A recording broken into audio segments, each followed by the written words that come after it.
Bonjour, mon nom c'est Regina, je suis intervenante en psychoéducation, fondatrice du Bonheur est à ta portée et conférencière. Aujourd'hui, je fais cette capsule vidéo pour continuer la suite de la série que j'ai créée qui parle de mon histoire au niveau de la dépression postpartum. Dans cette série-là, je vous présente différents outils, ben, en fait, dont mes cartes bien-être. C'est des cartes qui s'adressent aux mamans qui s'oublient trop souvent, qui veulent se remettre au centre de leur vie, qui veulent prendre du temps aussi pour diminuer leur charge mentale. Donc, juste le fait de prendre du temps pour elles. C'est tout simplement ça. C'est des pensées que j'ai créées, comme vous pouvez voir. Et aujourd'hui, on va faire la suite de cette série-là de vidéos qui parlent sur mon histoire de la dépression postpartum. Mais avant, j'aimerais me présenter un peu à nouveau parce que pour faire un petit refresh, excusez l'anglicisme, pour se rappeler un peu de qu'est-ce qu'on a vu lors de la première capsule. Je vous ai présenté ces séries de cartes. La première débute par cet espace est un rappel que le bonheur sera toujours à ta portée. Pour la suite des cartes, en fait, je me présentais comme je disais tantôt, mon nom, Régina, intervenante en psychoéducation spécialisée en soutien à la parentalité. Je suis aussi maman, ça je ne l'ai pas dit, mais je suis aussi maman récemment d'une petite fille âgée de 1 an. Et bon, pour la suite, vous irez le consulter parce que je vous dis, les cartes sont gratuites. Donc, vraiment, il y a déjà plusieurs mamans qui l'ont avec elles, qui ont demandé à avoir accès à ces cartes-là. Il y a des centaines de mamans, en fait, qui ont déjà ces cartes dans leurs mains. Donc, je suis très, très, très heureuse que ces cartes puissent vous aider et que vous ayez accès à celles-ci. Des centaines déjà, donc c'est vraiment très, très, très gratifiant de savoir que des mamans l'ont déjà.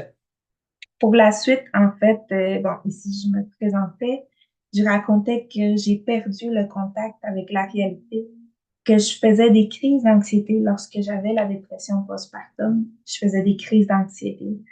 Et j'ai été aussi hospitalisée. Lors de mon hospitalisation en psychiatrie, qui a duré 1 mois et 10 jours, j'ai compris que je devais réapprendre à m'écouter, à me connaître et à m'aimer pour arriver à mieux prendre soin de moi. Je parle aussi, bon, que j'ai cumulé plus de 10 années d'expérience comme d'expérience professionnelle dans le domaine de la relation d'aide auprès d'enfants, adultes et adolescents aussi. Puis, bon, rapidement, sans vous expliquer les cartes, en fait, parce que vous irez voir lors de la première capsule, j'explique en long et en large plus qu'est-ce que ça signifie pour moi, c'est ce que j'ai écrit et comment ça peut vous aider finalement. J'ai écrit ici pour cette première carte, n'oublie jamais que tes pensées créent ta réalité. Maintenant, que veux-tu croire? À toi de choisir. À chaque expérience, de nouvelles connexions neuronales se créent. La prochaine, j'ai écrit, il est possible que tu te sois perdu dans la route, que tu ne sois plus à l'écoute de tes besoins. Combien de fois seras-tu prête à te relever? En fait, j'ai écrit cela parce que je me suis moi-même perdue dans toute cette dépression postpartum que j'ai vécue. Euh, la prochaine carte dit, n'oublie jamais que c'est possible d'avoir une parentalité consciente. Ne sois pas si dur envers toi-même, tu es plus fort que ce que tu penses. Par la suite, on a vu ça lors de la première capsule, donc je vous invite à aller la visionner si ce n'est pas déjà fait. Garde cette pensée, elle est vraie. Tu es plus forte que ce que tu penses. Ça n'a jamais été question d'être parfaite, plutôt d'être parfaitement imparfaite. Être parfaitement imparfaite dans cette quête de devenir la meilleure version de toi-même. Tu es une bonne maman, tu es une femme extraordinaire. Et j'adore vous le répéter, en fait, vous êtes une bonne maman et une femme extraordinaire. Faut pas l'oublier. Et on en était là, en fait, pour la deuxième capsule. Donc, comme vous pouvez voir, il y a plusieurs cartes que j'ai créées. Puis la prochaine est celle-ci. Donc, je vous la montre un petit peu à l'écran. La voilà. Et ça dit, une maman est née. Toutefois, la femme n'a jamais cessé d'exister. Ose exister sans te culpabiliser. Tu fais de ton mieux avec les outils que tu as. C'est qu'en fait, pour qu'est-ce que je veux dire par rapport à ça, c'est que la femme a été là, puis est toujours là, et est encore là. On ne doit jamais l'oublier. Puis, prendre soin de soi, c'est pas être égoïste, en fait. Puis, je regarde en même temps les notes que je me suis prises pour rien oublier lorsque je vous parle, mais c'est qu'en fait, ce que je veux pas oublier vous dire, c'est que j'entends souvent la croyance que prendre soin de soi, c'est être égoïste, hein. C'est ce qu'on, dans la société, parfois, on peut entendre, ou même le croire nous-mêmes, que c'est vrai, que prendre soin de nous, ça serait d'être égoïste comme mère et comme femme, mais en fait, c'est complètement le contraire. C'est que en fait, c'est de qu'on a la responsabilité individuelle de prendre soin de nous. Et prendre soin de nous, bien, si on s'oublie, ben, c'est à nous de nous ramener au centre de notre vie. C'est une responsabilité individuelle, comme je viens de dire.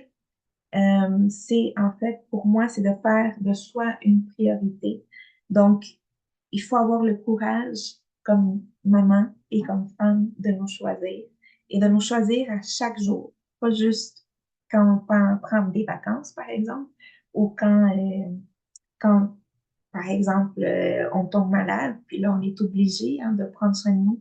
Mais c'est pas juste dans ces moments-là où est-ce qu'on ne file pas ou qu'on sort, puis finalement, on dit, bon, là, c'est mes vacances, on doit prendre soin de nous. Mais c'est à tous les jours, au moins quelques minutes par jour. Et c'est le but, en fait, des cartes que j'ai créées pour vous. Ça a été de penser que, comme mère et comme femme, on peut prendre un moment, au moins quelques minutes par jour, pour se recentrer. Donc, parmi tous ces quotidiens-là, ces tourbillons d'activités qu'on a parfois à l'horaire, c'est que de prendre quelques minutes pour nous, ça nous fait du bien. Donc, oser exister sans se culpabiliser. La suite ici de notre carte disait, ose exister sans te culpabiliser. Tu fais de ton mieux avec les outils que tu as. Et c'est complètement vrai, c'est que on fait vraiment de notre mieux à chaque jour comme mère, comme femme.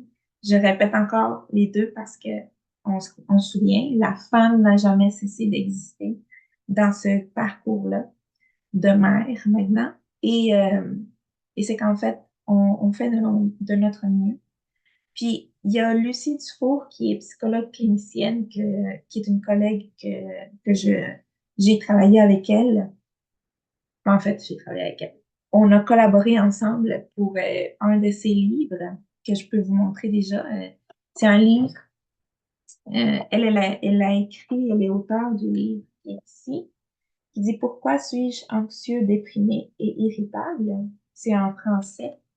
Mais elle a aussi voulu avoir une version en espagnol pour rejoindre la communauté hispanophone. C'est un livre qui est vendu en fait en Espagne et qui est aussi disponible ici au Québec. Si vous le recherchez dans les librairies ou sur Amazon. En espagnol, ça serait Porque estoy ansioso, deprimido e irritable. C'est moi qui l'ai écrit, en fait, qui l'a traduit, le livre qui a été à l'origine écrit par Lucie Dufault, qui est psychologue clinicienne depuis environ 25 ans. En fait, elle a voulu que moi je le traduise, donc je l'ai traduit. Puis tout ça pour dire que dans le livre qu'elle a écrit, il est écrit, on ne peut pas transmettre ce que l'on possède pas, ce que l'on ne possède pas. Donc, quand je dis dans la carte hein, qu'on fait de notre mieux avec les outils qu'on a, c'est qu'on ne peut pas transmettre, dans le fond, ce que l'on possède pas, finalement. Ça a été une des citations que j'ai bien aimées, que j'ai appréciées dans son livre de Lucie Dufault. Puis, la suite des cartes, on a la carte qui dit, là, je me mêle un peu dans les cartes, là, mais je vais y arriver. Dans le fond, celle-ci qui dit, ça n'a jamais été de ta faute. Il y a des situations qui sont parfois hors de notre contrôle. Tu ne peux pas être à l'écoute des besoins des autres sans d'abord être à l'écoute, pas être à l'écoute de toi, mais excusez, sans d'abord prendre soin de toi.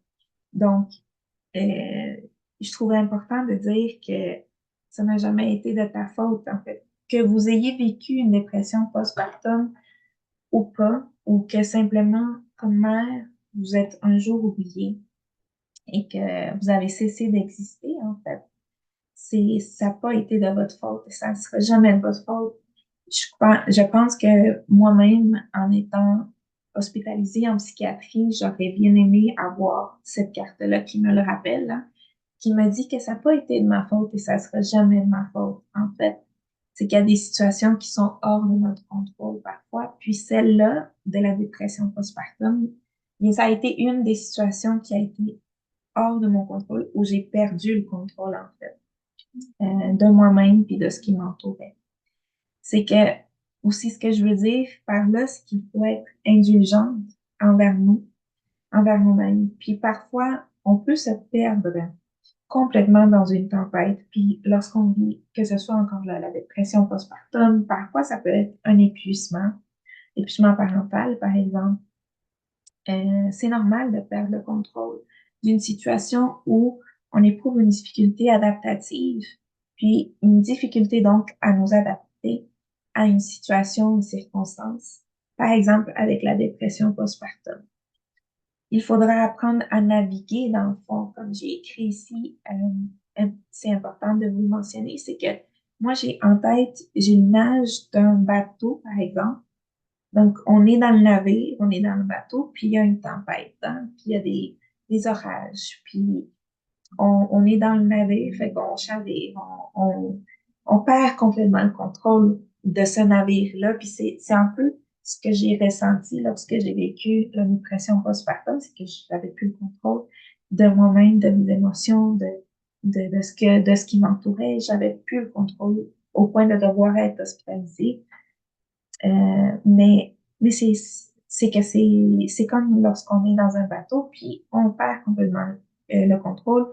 Donc, il faut apprendre à naviguer dans ce déséquilibre-là, dans ce brouillard, dans la noirceur parfois, parce que c'est comme, ce n'est plus de couleur rose la vie qu'on voit, ou qu'on reste dans une émotion positive trop longtemps, qu'on est bien finalement, c'est que non, ça devient un peu dans la noirceur parfois. Donc, cette tempête d'émotions-là, il faut apprendre à naviguer là-dedans.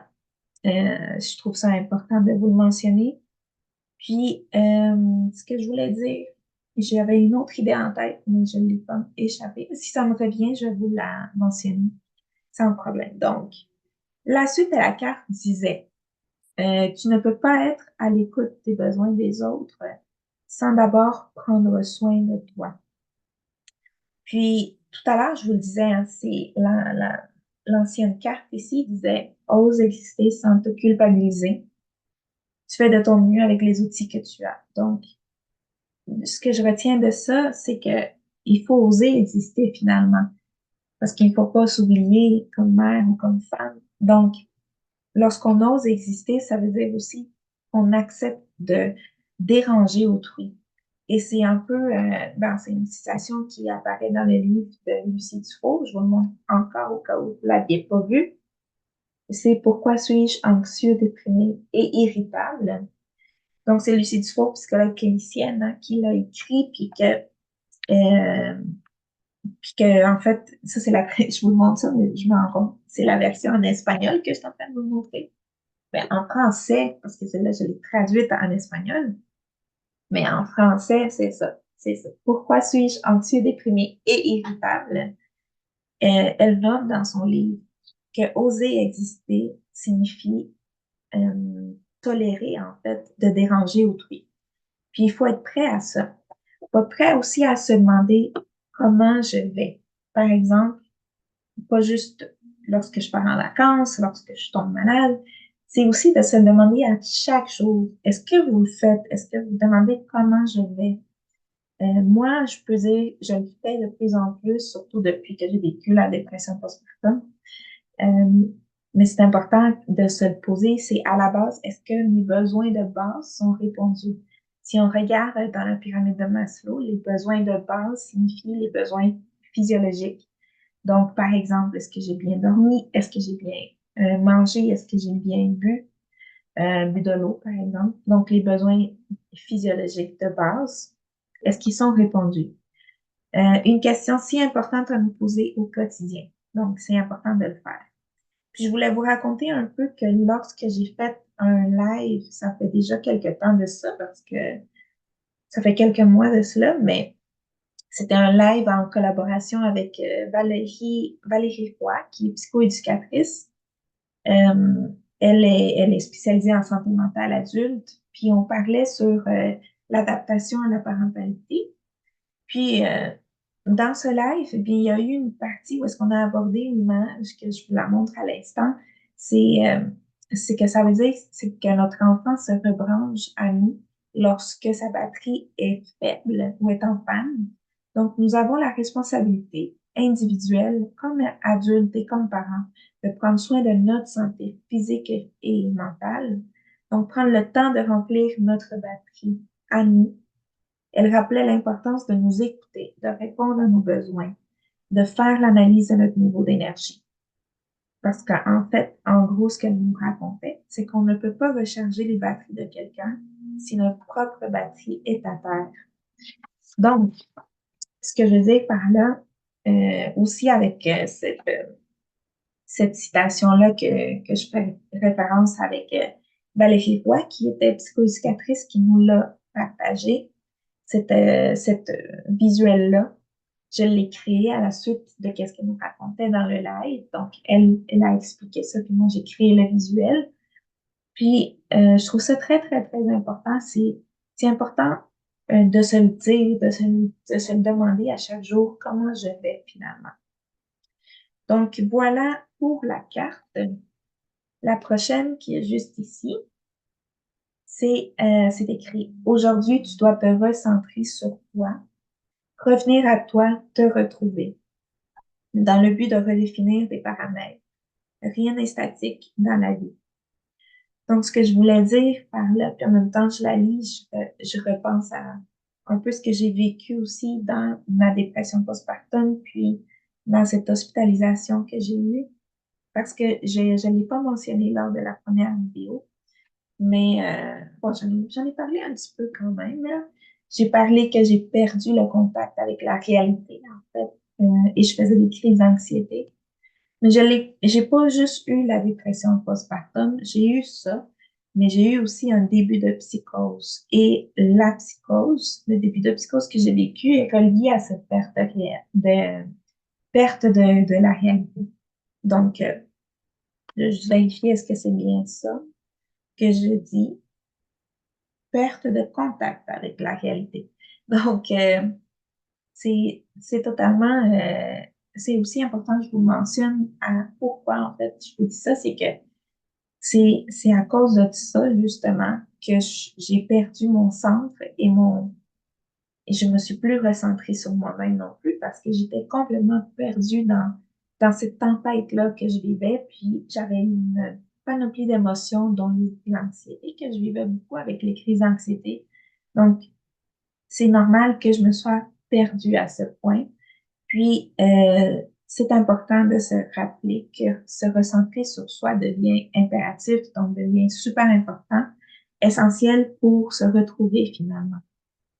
Dans le but de redéfinir des paramètres, rien n'est statique dans la vie. Euh, donc, tout simplement, c'est ça, c'est dans le but de redéfinir finalement qu'est-ce qu'on veut, qu'est-ce qu'on veut pas. Puis de se dire, de se remettre au centre de notre vie, car on s'est trop souvent oublié finalement. Donc, oser exister à nouveau, ça devient essentiel. Donc, voilà pour les cartes. Pour la suite des cartes, je vais vous les nommer par la suite. Les prochaines cartes, ben, je peux quand même vous nommer la prochaine parce qu'elle a un lien avec celle que je viens de vous lire. C'est que celle-ci, la prochaine carte, et c'est la dernière, ça dit: la vie est en constant mouvement, tu es en constant changement et c'est OK. Donc, qu'est-ce que je voulais dire par là? C'est que faut pas oublier que la vie est faite en mouvement. Si vous observez, par exemple, le ciel, hein, ça bouge, dans l'eau, ça bouge, il y a de la vie partout, puis tout est en mouvement. Puis si vous avez des plantes à la maison aussi, il y a de la vie là-dedans. Si vous avez, par exemple, si vous avez, vous regardez les étoiles. Donc, tout ce que vous observez dans la vie est en constant mouvement, est en évolution. nous sommes en évolution comme être humain. On cherche à s'adapter à chaque fois, mais aussi on est en changement. Donc, c'est OK d'être en changement finalement. Dans cette expérience de dépression postpartum, je dirais que j'ai été en constant changement pendant 1 mois et 10 jours d'hospitalisation. Un changement qui était bénéfique, en fait. Au début, je voulais pas nécessairement vivre ça. Justement, je me sentais pas bien en étant hospitalisée. C'est normal que j'avais pas envie d'être là, j'avais pas envie de vivre tout le processus. Mais ce processus-là a été important à traverser. La tempête que je vivais était importante à traverser. Puis oui, c'était pas facile, mais il fallait que j'apprenne à naviguer dans le déséquilibre. Donc, il fallait que j'apprenne à naviguer dans ce brouillard, dans ce bateau-là qui chavirait. Donc, voilà. Pour les prochaines cartes, on va pouvoir voir plus en détail ensemble pour les prochaines capsules, comment, en fait, j'ai réussi à passer à travers la dépression postpartum. Il y a différentes étapes que j'ai traversées. Il y en a 3, en fait, que je vous parle dans mes cartes, qui sont un outil d'intervention gratuit que vous pouvez vous procurer dès maintenant. Donc, je vous invite à lire la description, puis à vous le procurer. Mais par là, je vais vous expliquer dans les prochaines capsules les étapes que j'ai traversées. Aujourd'hui, ça a été la suite de la première capsule. On a vu ensemble pourquoi, en fait, un peu comment que c'était après l'hospitalisation. Donc, le fait de, là, je me perds encore dans mes cartes parce que j'en ai beaucoup, mais le fait de ne pas oublier que nous sommes une mère, mais aussi une femme qui ont vécu des événements qui sont parfois hors de notre contrôle, donc qui sont pas de notre faute, mais qu'on ne peut pas être à l'écoute finalement des autres sans nous remettre en priorité, puis être à l'écoute de nos propres besoins. Donc, tout ça, ça a été important de vous le mentionner, le fait de revenir à nous, qui est essentiel. Lorsqu'on vit ce genre d'épreuve, ce genre de difficulté adaptative qui est essayer de se retrouver dans cette dépression postpartum, hein, se reconstruire en bout de ligne. Puis dans les prochaines capsules, je vais pouvoir vous parler plus en détail sur comment j'ai réussi à passer à travers, puis comment on se reconstruit après une dépression postpartum, puis que oui, il y a de l'espoir dans tout ça. Donc, n'oubliez pas de vous abonner, hein, de cliquer j'aime, de vous abonner, puis de activer la petite cloche si c'est pas déjà fait. Je vous invite aussi à vous procurer les cartes un peu éparpillées un peu partout autour de moi, mais je vous montre celle-ci. C'est les cartes bien-être pour les mamans qui s'oublient trop souvent. Je vous invite à vous les procurer. Elles sont gratuites. Il y a déjà des centaines de mamans qui l'ont avec elles. Et je suis vraiment en gratitude par rapport à ça. Une centaine de mamans qui l'ont déjà. Je vous invite à avoir accès par courriel. Je vous mets le lien dans la description de cette vidéo. Puis, sur ça, je vous dis à la prochaine vidéo.